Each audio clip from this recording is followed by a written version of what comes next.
तो जैसा कि पिछले व्लॉग में आपने देखा था कि कंटेनर को दो ट्रैक्टर की मदद से चढ़ाना पड़ा था और अभी भी अपने पास फट्टे वाला ट्रैक्टर बचा हुआ था। तो चलिए देखते हैं ये कैसे चढ़ पाता है। तो ये है नए ड्राइवर जिन्होंने ट्रैक्टर को घाटी के पास लाकर ट्रैक्टर को चढ़ाने की कोशिश की।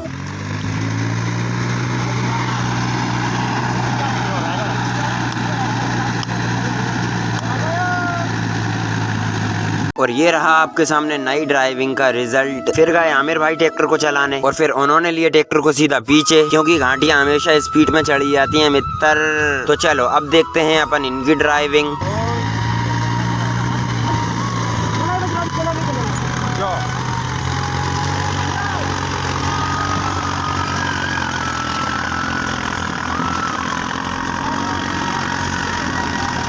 और अब ये रही दूसरी घाटी, चलो इसको भी देख लेते हैं।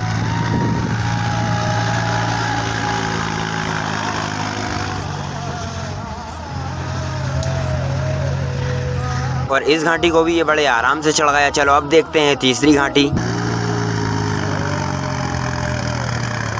तो इस घाटी को चढ़ाना उतना मुश्किल नहीं था, क्योंकि ये बहुत छोटी घाटी थी। तो फिर मिलते हैं आप सभी से किसी अगले व्लॉग में।